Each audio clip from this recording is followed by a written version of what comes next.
The winner of Craftula will receive a $150 grand prize courtesy of Oz and will receive the title of Craftula, Minecraft's next drag super monster.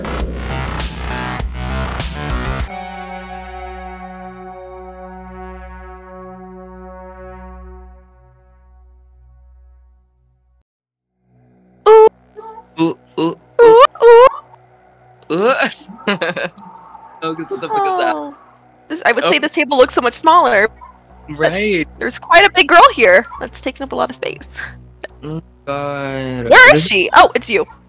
Oh. Anyways. That's true. Congrats on not finally being in the bottom. Right. Like literally, this is I've never done 2 exterminations, which was episode 1 extermination, and I haven't done this extermination, but I've done every single other extermination. So yeah. I'm feeling very motivated. I feel very encouraged by what Ashby told me in the coaching. I felt very uplifted, and I'm ready for this week. Yeah. It's a new record for you. Right. And congrats on your win. I know I didn't tell you. Oh my God, thank you. Thank you. Just a little upset about my payment, but I think I'm good now. But yeah, congratulations. Thanks. Yeah, thank you. Thank you. You too, Virginia. You too. Oh yes, she's saying thank you from her mind. It's the final episode, and I have the best track record right now. I haven't placed in the bottom. Nobody else can say that besides Ivy. As much as I love her, this has got to be her episode to go. She's telepathically saying thank you. Right. Who do we think is coming back? I think based on track record, I think that Ivor is coming. Okay. I mean, of course track record, but I think Raz did better in the challenge. Oh, weren't you one of the animatronics? Maybe I was, yes, but there's really no telling. They did kind of the same, but I think Raz did better in the challenge, but Icor has a better track record. And I also think Raz did better in the challenge. Okay. But there's no telling. Do you think Raz? I think Raz comes back, yeah. Okay. Well, oh my God, I'm excited. But I'm also kind of scared because even though even though I fought with Raz, I kind of don't want her to leave the competition because I think she has so much to show, but I could say... Hi! Welcome back! And you did a lot when it came in. How was the extermination? Well, there was this really ugly frog, and it was kind of scary. So, it was kind of scary. Was that part of the challenge? We would shut up for a second. We would put in an office, and then these really fucking ugly robots. They tried to kill us, and that was it. And then really? Me and Raz survived the same amount of time. Also, can you move away a bit? Oh, thank you. So me and Raz saved lived the same amount of time, but I just served Makan, so I'm here. Yeah. Well, glad you stayed. I was rooting for you. Are you sure? Are you sure about that? I know you were. Thank you. But you? Yeah. Congrats. I put my eye on you. Oh, pun intended. Well, which one? One of them's lazy. Wait, hold on. You're right. Oh. Yeah. Also, that's your name, so I got my eye on. That's such a good pun. Oh my God. You're like Dr. I love Seuss. making eye puns. No. We ready for the challenge, girls? I don't know what it is. I'm feeling kind of... Before we even do the challenge, I kind of just want to look to my right and see Raz's station. Oh. Finally breaking the curse going down the line. She ruined the curse. Is that her skull? Oh my God, wait, where's her skull? Where? Should have put her Betty Boop. I knew her skull was black. Oh my God, you guys, she's black. Oh my God, she's... You never know, I guess we'll see. Huh. Rest in peace, Raz. I don't think I'm going to curse, so maybe you can too. I never asked what happened to your clothes. Oh, I wanted to serve very much Adam and Eve realness. I came in... you ran out of a budget. Huh? I thought you ran out of a budget. Ivy, I have a question for you as well. What do you want to say? Why do you never change your clothes?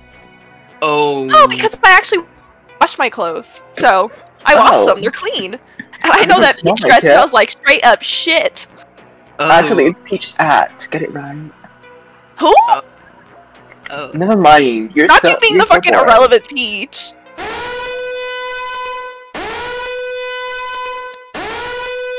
Oh my god, you Oh, guys. It's like you guys don't know how to stand in like a line. Hello, my ugly top four. I'm Hey. so glad you've all made it through another week. Sorry I couldn't be there last episode. I accidentally sat on my router and lost Wi-Fi connection for a week. Cue the sad piano music.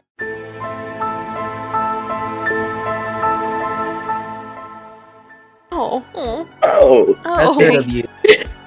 It was Okay. it was a very challenging experience. I had to be very brave, so I'm glad y'all are still here. Enough of that shit. Who gives a fuck? Now, we have one final competitive episode ahead of us. For your final challenge of the season, you're going to be creating a scary bedtime story. You can add a bit of fun, camp, and spice to it, but at its core, it must represent a scary story. Storytelling challenge, and honestly, I don't know if this is up my alley. I'm hoping I can pull something out though. As a second part to the challenge, you're going to need to build the main scene of your story and tell your story in the set of your main scene. You will also be telling the story as one of the main characters of your story, so you will need to dress for the occasion. So it is announced that it is storytelling, and I'm like, oh my fucking god. I'm bad at this. How am I gonna do well? Like, this is not my strong suit. I'm not good at this. But for final parts of the episode, you're going to be presenting one last floor show to us in the theme Sea Monster. And for the final time this season, for one of you, tonight's floor show will be your last. So be sure to make the most of it for us. Oh my god. Oh my so, god. Aiko, what are you thinking about doing? Well, no, I was gonna ask you first. Oh, Ivy, what are you thinking about doing? But you go first since you want to ask all the damn questions. Oh my Yeah, god. you first. So, I wanted to do something, I sort of was, like, bullied for my weight for, like, the longest time. So, I kind of just wanted to make a story about that and sort of have, like, a fun time about it. And really just put my trauma into it. Seemed real. Like real as in like it's important to you, you know? Yeah. Now, Icor, what do you want to do? Well, so I'm between two at the moment. I'm between how do I explain it without sounding cringe or giving it away? So, I don't know how to describe it. Like, there's like hiding something, and then the other one is like being scared of something. To secure my spot in the finale, I'm going to go all out in what I can do. Some takes on this challenge aren't what I do, but others are, and so I'm really going to do my best in what I can. I'm so smart. Right. Whatever We that love means. stuff. Yeah. What can I say? Now what about you, Ivy? So for me, I was trying to think of something like what's the scariest thing a woman can go through? Like there's so many things, like the fear Puberty. of being stalked and all of that, not passing puberty. But I think the scariest thing is childbirth. So I have a story about childbirth that I think I'm gonna do. You know, my story's really fucking out there, and I think that's what's gonna push it above. I think people are gonna do some boring ass poems. I think some people are gonna do something not a lot of thought behind it, and I think someone's gonna do something that involves like pork, and it's not gonna be very funny. So I think when you go out there, it stands out. So I'm excited for this. This is another challenge I'm feeling really fucking confident in. Okay. Oh. That's gonna be fun. See me pop a squat and just drop a little baby out. Okay, guys, let's go to our stations and start writing. Oh my god, that's such a good idea. Oh!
Hello, uglies. Welcome back to the main stage of Craftula. This week we finally made it to the top 4. Thus, this is the final competitive episode before we move on to the Last Supper. This week's challenge is Scary Bedtime Stories. We tasked our top 4 monsters with creating a unique set, character, and story to go along with their vision of what their nightmare story is. And for the final floor show of this season, our monsters will be presenting us a look to the theme of Sea Monster. Joining us on the judges panel, they have such a long list of accomplishments, but we'll just leave it short. They are runner-up on every season possible and every season known to mankind. Please welcome Naomi Aurelia. Hi, uglies. I mean, you needed the wickedest bitch, huh? Well, I mean, yes, it's top 4. We're down to the nitty-gritty. We need the evilest cunt we know, and I figured I'd pull you up to set. Put an emphasis on the C and cunt. Alright, but enough of that blabber. It's time to get this floor show and this story started. So, let's dim the lights. Start the music. And let the floor show begin.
Now it's time to start the stories, starting off with Ivy Bell.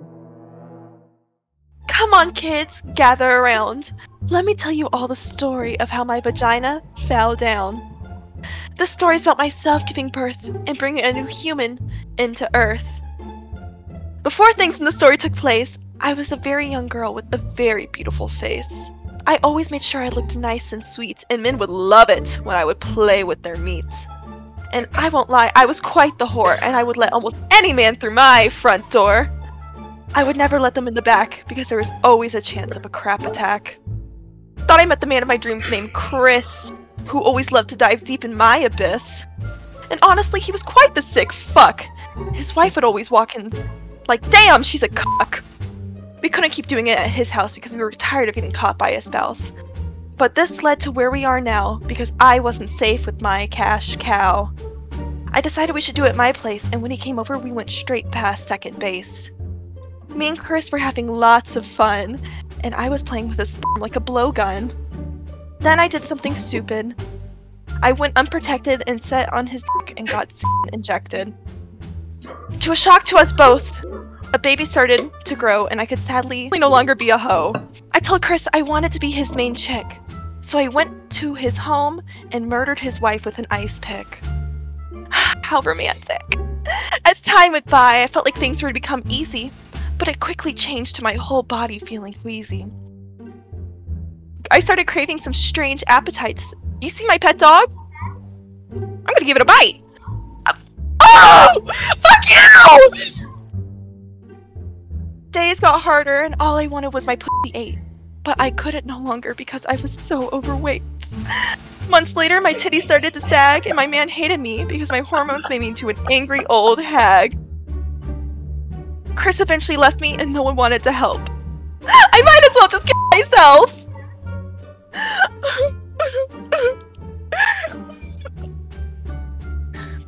I tied a rope up to the ceiling, and I felt like the whole world was healing.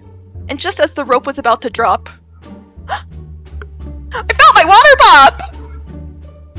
God, I rushed to the hospital looking like a total wreck. My hair wasn't brushed, I was dripping wet, and I still had the rope around my neck. I was breathing heavy, and all I could hear was a shout.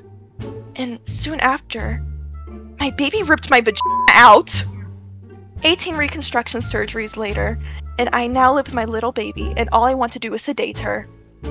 Oh, isn't she gorgeous? Look at the camera. Look at everyone. Over here, sweetie. Oh, she's so gorgeous. She's a pain in my ass who acts like she's fucking upper class. Like, bitch, you're a baby, get a grip. She's a product of incest with her cleft lip. Not a day goes by where I just choose to ignore her, so I can just burn this whole place down to the floor. Just burn it all. Burn it all! Burn it all, I say! Oh, Chris! And at the end of the day, kids, remember, make sure to get a hobby, because all children do is ruin your body. Thank you. What the fuck? Like, girl, what? This is so chaotically amazing. Like, it's just so good that I can't even be mad. Next up, Icor. Fog tore its way through the chilling air like a beast, ripping it limb from limb, blood leaking its way downward in a wet drizzle that crashed against the withering grass which now rotted on the other side of the window. Freezing bricks struggled in a battle against gravity, upholding the last remaining hope of which the house relied on. There she lay, blood drained from her face like a fruit squeezed dry. Her copper hair strewn across the crimson mat as light took course to avoid contact. Blooded ravines scattered through her eyelids, an entrapping labyrinth, fingernails stretched out, barely hanging from the tips. Hands sporting bones-like fashion, restricting and concealing freedom from those who seek beauty. Warmth seeped through the crevices on her palm, staining them with anguish. Agonizing, that sound, like footsteps, storming down a hall, carrying an existential weight. Ashby? Though the sound resembled no human. Heat rose, skin peeled, panic ensued. Sweat clung to the fading essence of life and growing darkness. The cacophony only grew louder and closer, fading down the corridor like sanity. Blood grew from her palms. Gashes lay waste to delicate pale skin, freckled with conflict and hardened with war. Hysteria felt like being torn from inside out. Your own body rejecting itself, guts and gore. Prints emerged from her skin, oval and swirled like a hurricane, uniquely patterned, encapsulating circle after circle, discordant order, pushing to reach the air. Screaming arose from her chapped lips, cracked like time, both unknowing and merciless. A banshee's tail leaped towards the ground, crashing against the frozen concrete, wasted, though her arm felt like it was being sliced, torn, and ripped. Blood gushed from the wounds that slept on her limbs, fingers folding out from inside her body, voiding colour and serrated as if a claw. The room seemed to shudder as the entity clawed its way out with deliberate, agonizing slowness. Each inch of its emergence sent tremors through the air, as if reality itself recoiled from the sight. The prints on her skin, once innocent and delicate, transformed into hellish patterns, a doomed dance of ovals and swirls that seemed to pulse with an energy. The air thickened with a putrid stench, the scent of decay and malevolence merging in a sickening symphony. As the entity continued its carnage, the room seemed to grow colder, a chilling feel emanating from its form. Folds of her skin parted like a curtain, revealing not just a creature, but a manifestation of pure dread. Its form, indistinct and ever-changing, seemed to defy the laws of physics, a ballet of shadows and sinew. The entity's emergence was a cruel unveiling, a revelation of horror that transcended the boundaries of understanding. Each passing second felt like an eon, the pain and horror drawn to an insufferable degree, the room engulfed in the entity's warping whispers, an unintelligible poem of despair that seeped into the very foundation of the house. And as the last vestiges of the entity clawed free, silence fell. A deafening void, left only the chilling aftermath of what had occurred. Sorrow wept from beneath the floorboards, skin bending and forming sharp folds as the body came out from within. Blood now soaked the floor, a lake of memory. Terror painted a face. Pain supplied the pigment. The husk now lay abandoned on the floor, and only I stood free. Clawed my way from inside out, tore each inch, each muscle, each bone, each membrane, struck with grey, chained slate and stone. Freedom was as still as a corpse, rotting.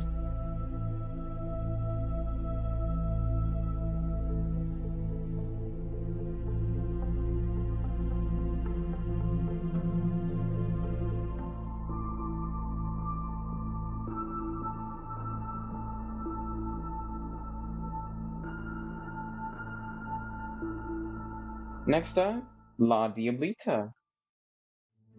This is a story where there are two characters, very familiar characters. One of them is actually with us, listening to the story I'm about to tell you. In the audience, it's Ashby. The other person is behind the scenes very often. They are very sweet and helpful.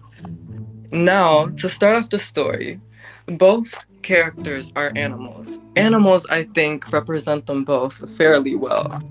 Evanoff, a hippo, and Ashby, obviously a pig, because she's big. This is a fiction story. If you don't know what that means, neither do I. The name of the story is Ashby. Now, listen up and get ready for the ride. Ashby and Evanoff were in the circus together. Ashby was always told by the ringleader they were too big. This created an urge for Ashby to go on a diet. Did Evanoff struggle with the same issues? No, she always watched SpongeBob and told herself the same quote every day. I'm fat and I'm proud, bitch. Ashby always sobbed to Evanoff saying, I'm skinny! Evanoff always tried to support Ashby in any way she could. She'd offer Ashby hugs or give her advice. She always knew what to say to Ashby, which made Ashby determined. She was determined to lose weight. Ashby would always walk a tightrope trying to lose weight. Though she struggled balancing, she always made it through. The ringleader saw how skinny Ashby was getting and was becoming proud of her. He'd always give her a treat of canned pork. But canned pork is made of pig. Ashby never knew that, and she just ate it. The same thing happened over and over again until Ashby was all big and juicy. She always claims to be tiny and petite. Ashby didn't worry about her weight gain or her weight loss. She was just in awe of that canned pork. Evanoff always saw Ashby eating it and never told her the truth. Though Evanoff's favorite food was canned pork, she knew it was made from pig. Eventually, Evanoff gained the courage to tell Ashby when she became obese. Ashby yelled, "You rotten bitch!" Evanoff ran and cried in her room filled with hoops to dive in. It was a lake where she practiced her gymnastics. Evanoff had a plan. The ringleader wanted Evanoff and Ashby to perform in the recent event that was going to happen. Evanoff was eager to perform. The event starts the very next week. A week passed and it's time. It's the day of the event. There's 20,000 people watching, and the lights were colorful and bright, reminding people of the like ichor and vagina. It was almost impossible to mess this up. Ashby noticed there's 2,000 people in the audience waiting to see Evanoff and Ashby perform. Evanoff went first. Evanoff went first and performed almost perfectly, stealing the show by a long shot. It was time for Ashby to walk the tightrope. Evanoff told Ashby, "One wrong move and you're embarrassed in front of thousands of people." Ashby was unbothered by this comment and performed normally, walking the tightrope. She heard people in the audience shouting, "Biggie!" This shook Ashby's mid-performance, making her tremble as she was walking across. Evanoff, watching Ashby perform, tried everything to help out Ashby, telling her to breathe in, breathe out from afar.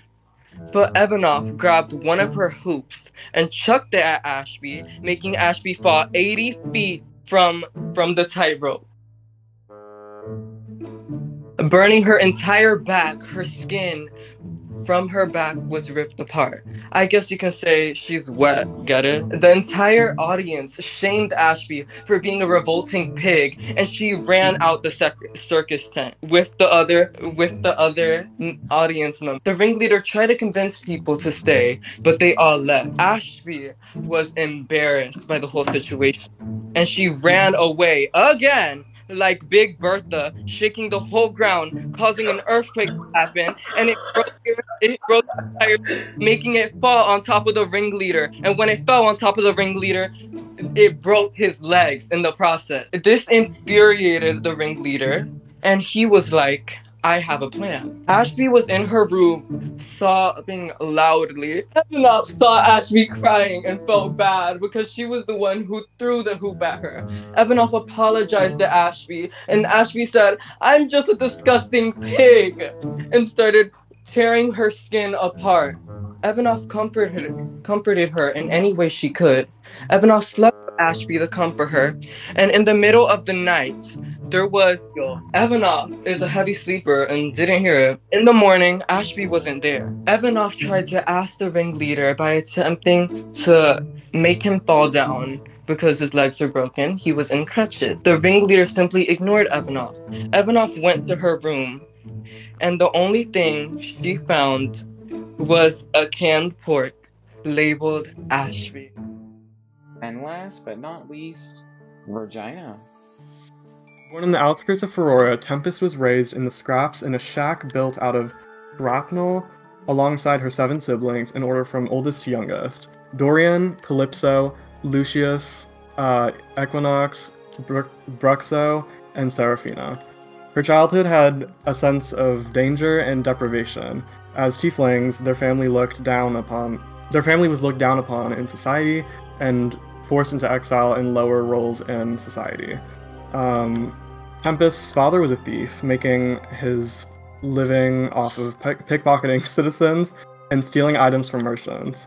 Tempest's mother took care of the children as the second eldest child in the family. Tempest took on a lot of responsibility. She didn't have a formal education, but she traveled alongside her father to learn the ways of a thief in her free time. Tempest sought out bugs in little jars and kept them in her bedroom. She grew introverted, and her siblings were often unnerved by her fixation with these unsightly creatures, both dead and alive. To Tempest, there was nothing more distinguished than a moth, a life and death, the rich and poor, beyond physical forms. When Tempest was 17, her father brought home a sickness that infected her youngest sibling, Seraphina. Her father soon perished, but there was a glimmer of hope for Seraphina. Tempest left her house and scoured the vast land outside of Aurora for the right botanicals to create the medicine herself. Seeing as they couldn't afford a real doctor, she met many people along her journey, but none of them could point her in the right direction, so she went into a forest that held the plants to cure her sister. Growing weary and doubtful, she took refuge in a deep cave she believed to be harmless shelter, but in fact it was a home of a large spider, massive, gangly, and scary. It caught Tempest in its web. Despite her fear, Tempest remained calm and explained to the spider her situation and how she didn't care much to save her own life, but save her sister's. This is not for her sister's lives. The spider made a deal She would routinely bring a prey and anything else it desired in return for the magic and provide for her family and herself. Without second thought, Tempest agreed. After signing a pact with an ancient arachnid, Tempest hastily brought the spider large animals like boars, deer, and it took both the best and the worst of her.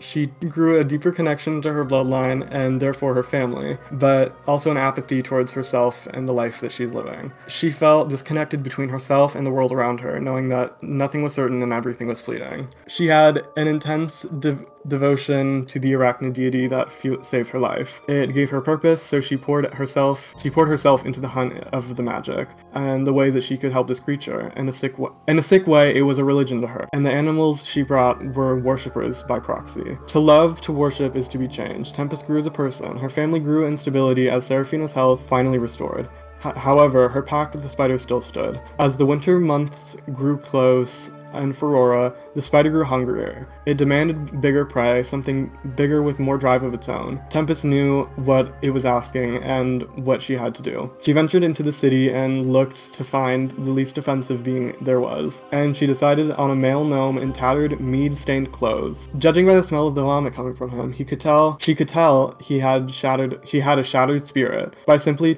telling him to follow her, the man did. As they approached the cave, he began to ask her questions. So, what am I doing here? Why did you bring me here? Hello? Any life behind those eyes? Do you know what happens when we die? That's a loaded question. I mean, it's not like it matters, right? No one knows the answer to any of that. That's what life is all about. I know the answer, and it's in there. The answer to it all. Tempest struggled to accept what she had done. She spent her days in the city in places she didn't belong. Like altars of churches. Being a tiefling, there was something dark and sinful about her presence innately, but Tempest didn't care about the judgment. She was prepared to do it again. I hope you enjoyed my performance. I worked very hard on it, and nothing went wrong, so. Alright, so before we pull these crustaceans onto the main stage, let's have some one-on-one chat. So, let's start off with the floor shows. Dare I say this was the best floor show presentation we've seen all season from everyone? Oh, yeah. This was just on another level for all of these competitors. I think this is what we've been hoping to see. I will say, only person who I think struggled on the floor show was Virginia. I don't know if I really get Sea Monster from it. Yeah, I agree. I feel like this is very similar to one of the other looks that we've seen from her this season, and I feel like it just wasn't as elevated as we're used to for Virginia. Still a good look, very well executed, just not sure if it was exactly the category. I will say though, Icor's, once again, she's done it again. She raises the bar, and then raises it again. She wants everyone to stay so far beneath her. We need a quick drag at this point. Yeah, I don't know how every week we expect Icor to do better and better, and she pulls it off. Like, how is that even possible? Yeah, I fully agree. But moving on to the stories, what I don't think was as good for Icor was her story. I guess for lack of better words, it was kind of boring. It was monotone the entire time. There wasn't... You ever seen that one video of the one lady trying the sweet potato pie? Where's the cinnamon? Where's the nutmeg? I don't taste no flavors. Like, that's what I needed from her. I needed extra spice. I needed something, because I don't think there was enough there. I just wanted more flavor. Like, I see what she was going for. It felt very, like, theatrical, dramatic horror, and we've seen that done very successfully in some of the media we ingest on a daily basis, but I don't think this was executed as successfully as some of those. But I see the concept. Just was a little bored, like you said. Not to keep on the shade train, but another person who I found pretty boring was Virginia. Yeah, I feel the exact same way. I think there could have been a lot more effort put into this performance, and unfortunately it just wasn't there for her this week.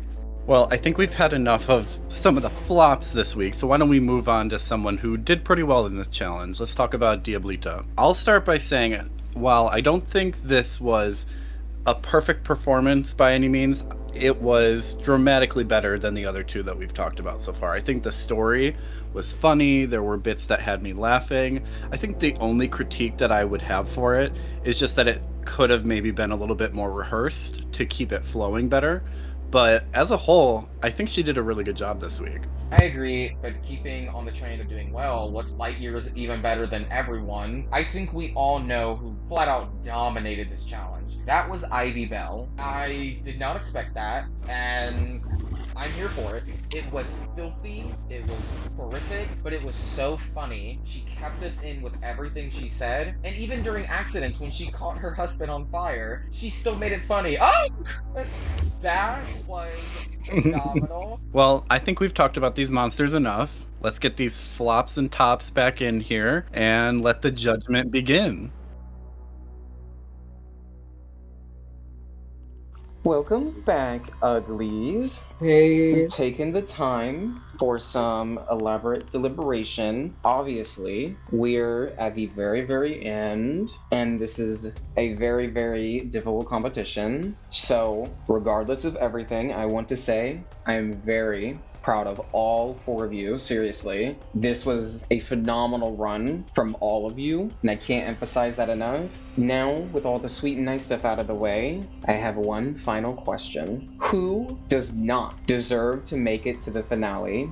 And we're going to start off with Regina. I think if anybody should go home out of this top four, it should be Diablita. It's no shade to her, but she does have the worst track record, and nobody has walked out on set like her. Which is just kind of unprofessional. So if anybody, I think it should be her. Thank you, Regina. Next up, Diablita. Honestly, I feel like we all deserve to be here. I think we all pull our weight in various different ways. Even though some of us have walked out, like me. I was one of the ones who walked out. But the person I had to say would have to be Regina, because just basing it on track record, she is the front runner. Right, thank you. Icor. I'm gonna have to say Diablita. You know I adore you, but I feel this week me and Ivy had we had thought about what we'd wanted to do, and then yours was just, oh, a fat joke, ha ha ha. And then obviously you have the worst track record, so it kind of adds up. Right, thank you. Last but not least, Ivy Bell. Okay, I feel like Diablita, like, obviously, like, her track record speaks for herself. I don't think she's the most professional. I think everyone else has proven themselves to be at least the best in some episodes. I don't think she's ever been the best in any episode. Thank you all. Now, we must remind you, we are not here to judge your drag. Drag is art, and art is subjective. What we are here to judge you on is your drag as it relates to this competition and the challenges that we put before you. Nobody is safe this episode, as figured, and we're going to start off with Regina.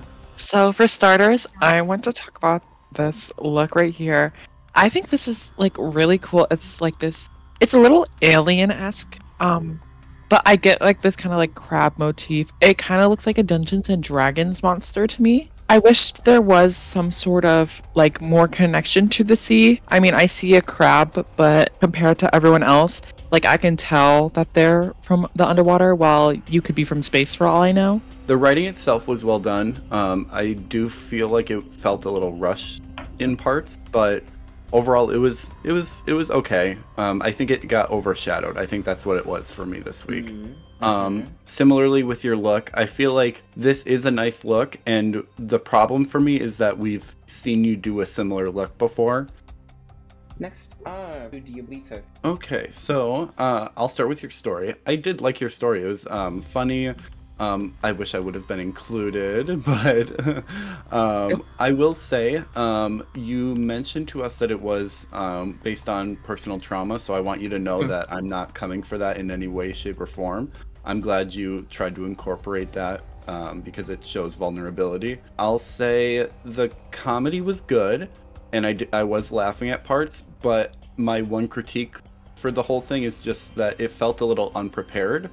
So I would have rehearsed it a couple more times just because you took a couple of breaks, which is understandable, but it felt a little stumbly throughout. But you did get there in the end, so I commend you for that.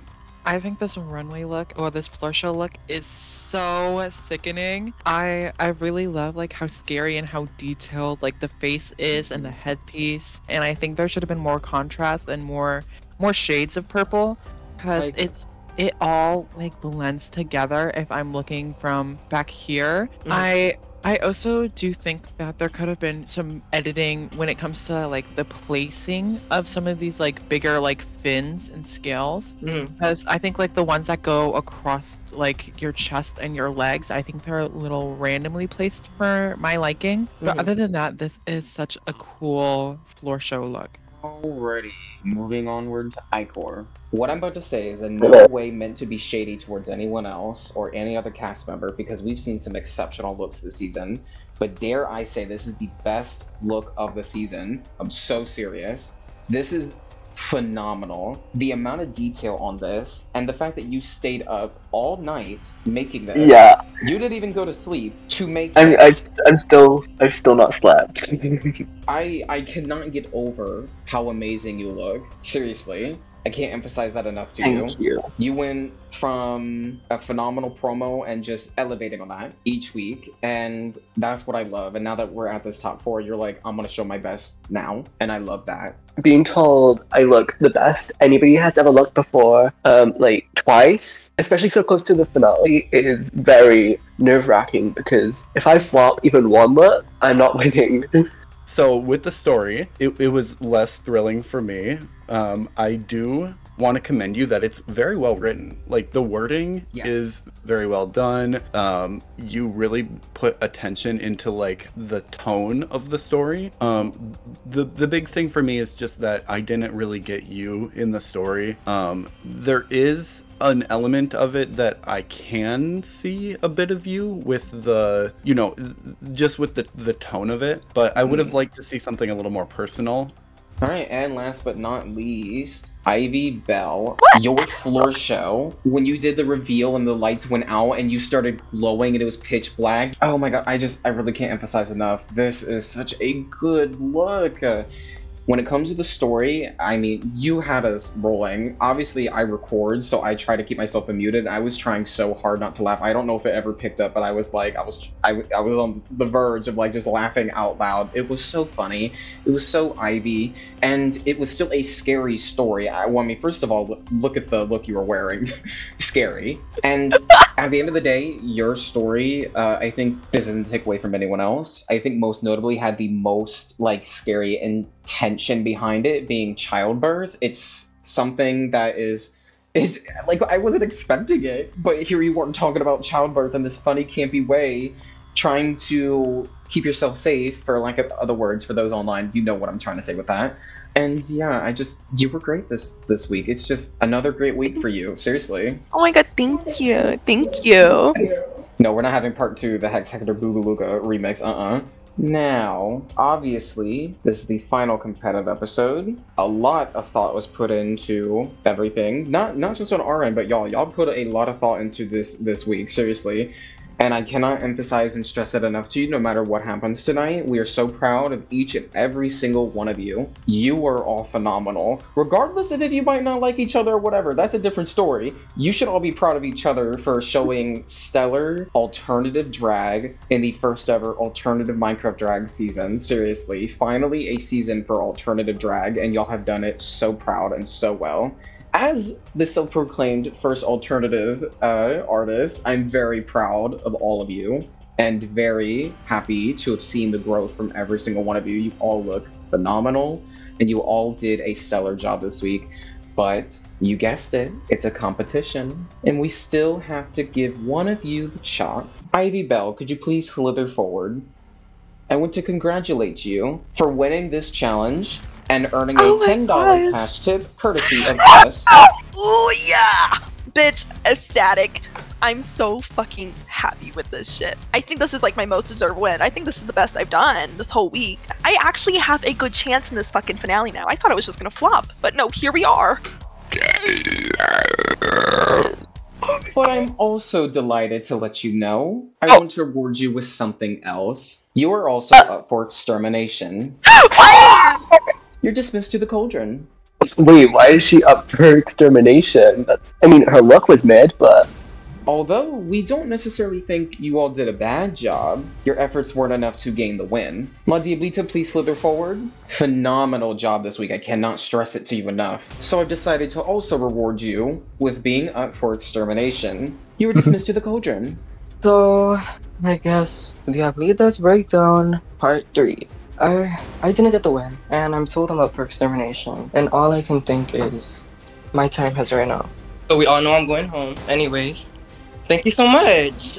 And the two remaining on stage, Regina and Icor. Truthfully, we do feel you two did weaker than the other two, but as you've seen how things are going, you are also up for extermination. I'm in the bottom, but so is Icor. And this is Icor's second time in the bottom. This is my first.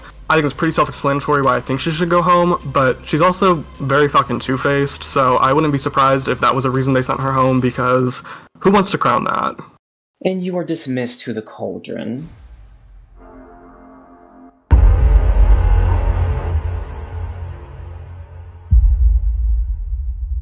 Congrats, Ivy. Oh my god, thank you. Thank you. Yeah, congrats. You did kind of eat. I was giggling the whole time. It was. Oh my god, yeah. thank you. Thank you. Yeah, it's really hard making everyone laugh sometimes, you know? It's I really want hard to see to your glow in be the dark bit. What is it? I want to see your glow in the dark bit.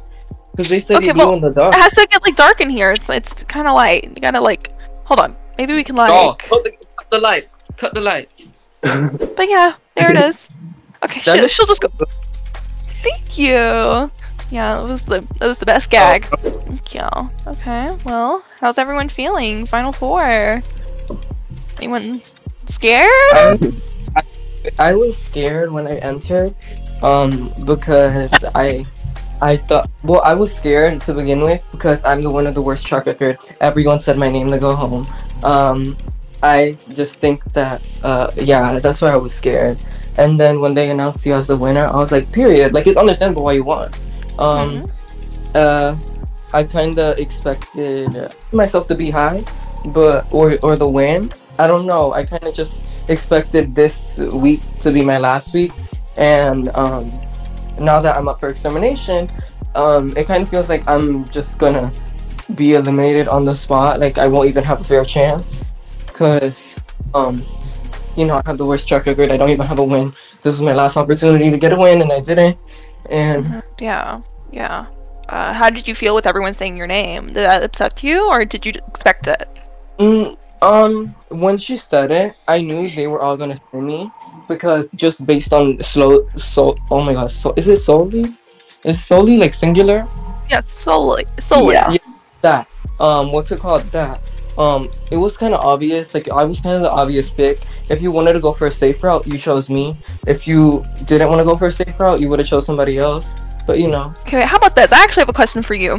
I know you said Regina, but you said that because she has like the biggest threat. If you think there is somebody else that was the worst and that should go home, who would you say? If you're saying overall, I'm gonna stand by Regina. If you're talking about the challenge alone, the story, I have my answer. Well, how about overall? Overall, Regina, because she's the best competitor. Actually, but now besides being the best competitor, I think that's like a cop out. Think like, well, they're the best competitor. Yeah, I mean, it kind of isn't, because what's it called? I has done phenomenal. They've only been in the bottom twice, last week and this week. You have done phenomenal. Like you only have one bad placement, which is the low. Yeah. So it's like, who am I really gonna choose? I'm not gonna say myself because I don't want to go. But you still gotta say someone. And and I said Regina. Yeah, I don't know. I just think your answer was low key, like kind of a cop out answer. Okay, but if we're talking about like the challenge alone, I would have to say Regina. Yeah. Like if we're talking about the challenge alone, I would say Regina, because the look gave Alien. Icor, even though she didn't do the best in the story time thing, her runway, best of the night, best of the season, actually. Like, it's like, I can't really say her. So it's like my only option is Regina. I do actually kind of want to say something about my critiques really quickly. I think, like, I feel like the judges have a view on me based on how I act around them. I am this like structured kind of person, and I feel I showed that through my story, but that's all I wanted to say. It was kind of like on my mind on the last show, and yeah, that was it. Yeah, about your story, I feel like the only reason it was bad, really, because they literally said writing was amazing. They said the story was good, just they didn't know if it was really about you. I feel like if you really included your tone, if you didn't like just read it normally, like you should have added Yeah, but I mean, I don't understand tone anyway. So it's like you don't it's understand like asking. I don't understand. I don't often understand tone, like at all. So even if I tried, it wouldn't have changed much. I promise. Well, you could have still tried. I did. Oh well. Well, you're A for effort. Yeah, I just wanted my main character moment before there's a chance I get exterminated. So there we go. And we're praying that's happening, so don't worry. Actually, to be honest, I feel like we're playing Virginia's eliminated because Virginia has not hit the bottom till this episode, and she was the front runner until Ivy decided to get her third fucking win when she should have gave it. Should have been nice. Give me a freebie. Ugh. No, it's okay. No. You can keep it.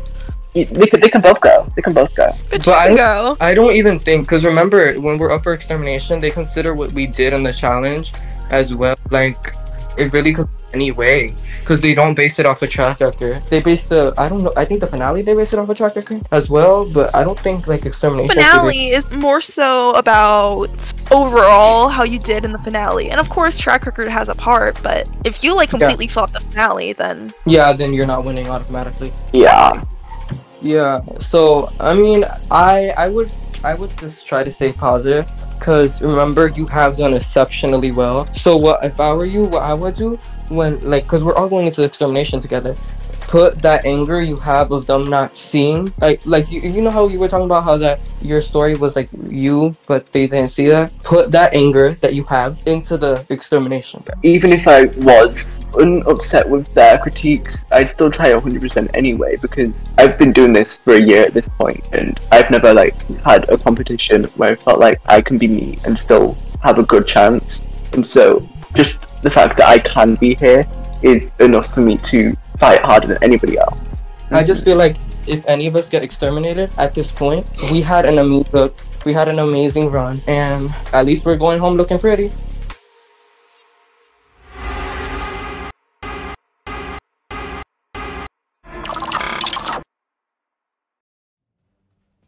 Ivy, on the stage you had said I haven't really been doing good the entire competition. So that's not what I said.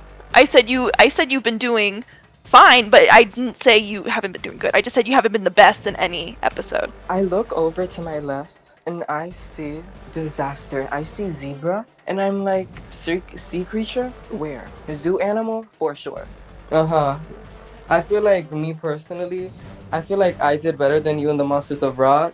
But did you get that win? I didn't win because I stumbled. Yeah, and whose fault is that? You walked off the stage. I didn't walk off the stage. Yes, you did. You had to completely stop the first performance. Girl, they had to stop the first performance. That wasn't me leaving the stage. That was me disconnecting and leaving the call because my thing wasn't working. Well, aren't you supposed to like completely just keep on going with what you're doing and not stop and at least try? But instead of just like freaking out and leaving, like that's like you've done that like 2 times now. When? So you had a breakdown last episode when you didn't get the win. You also had a breakdown when things weren't going your way during Monsters of Rock. I didn't have a breakdown during the Monsters of Rock. I was frustrated because nobody was like following up with what I said, and Icor wasn't there. And then you left and forced everyone to have to restart. Well, either way, the outcome would have still been the same. So I don't know. I just feel like Insectical would have still been exterminated, and I feel like the placements would have been the same, except I would have gotten the win if I would have never left. You would have gotten the win, no matter what. Can she just shut the fuck up? Like, let's just fucking do this shit. You know, we can talk shit in private, but when you bring things to my face, it's not gonna end well. I think you guys proved that there was a lack of teamwork on that side, with you doing that, I think it's pretty selfish. But I think with the 2 teammates that we had, we proved that we actually cared a whole team. We had 2 people on our team, we did everything, and it was still better than your whole team. So what's that about? You're in your verse says otherwise. Okay, hearing my verse, I won. You only won because I stumbled, babe. Just saying that. That's what I wanted to say. And also, I only won because you stumbled. Whose fault is that? That's your fault. I mean, to be fair, the whole team stumbled. It wasn't just Diablita. So even if Diablita did well, because nobody was talking to each other at all, you wouldn't have won no matter what. Yeah. Girl, it was not your win, and that's why you're not going to receive a single win and that's probably why you're going home tonight. So you think that this is giving creature? Because I'm seeing titties, and I'm seeing titties. I'm seeing sensuality. It's giving glamour, and I said that's all you. That's all you've been doing. Like that design challenge, you should have been bottom 2 instead of me. You should have gone up against Lorelai, but you didn't. And I feel like you're really mad, aren't you? I feel like last week you were very much giving Party City. You were giving a costume for Jackie, and you thought that you were the shit, and you still got the. And I did get the win because I was the shit. Girl, you did way too much. Also, like with your performance last week, too much. All of it was too much. And this week, your look's not even great. Like, it's so monotone, it's so ugly. Honestly, you definitely have the worst look out of all three of us. Even though she's an alien, I think you by far are the worst one. Yeah, you agree. And no, I would say that about you literally every week. Like episode 1, you should have even been in the top. Like you should have. Like well, I got that high placement. I did, didn't I? If anything, your performance is what helped you out. I feel like the only thing you're really good at is performing and being funny. If anything, I feel like your looks, they aren't really giving. And I don't know. I just don't see they aren't giving. How long have you been inside this community? Like 3 years? I've been doing. I've only been here for like a few months. This is embarrassing for you, honestly. I have 3 wins in this competition. I've only been here for a few months. You've been in this community for a long ass time, and you still can't get a single win. That's embarrassing as hell. I would not want to show my face after this competition. Yeah. Okay.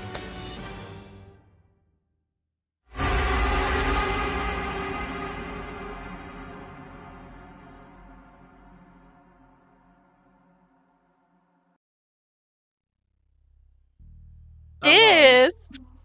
Oh my god, what is this? Oh my god, there's gold. Hold up, bitch, I want money. This is fun. Welcome to Button Roulette. Here's how this will work.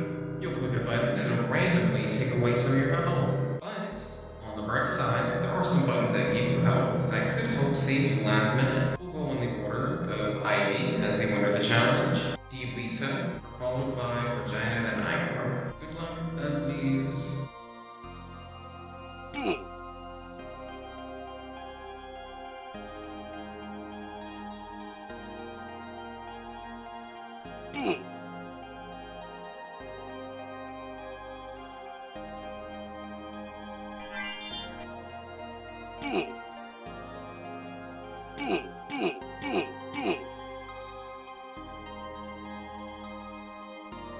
Oh my god.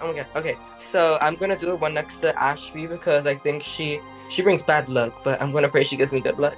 I know she gives me bad luck! Don't go near Ashby. I learned.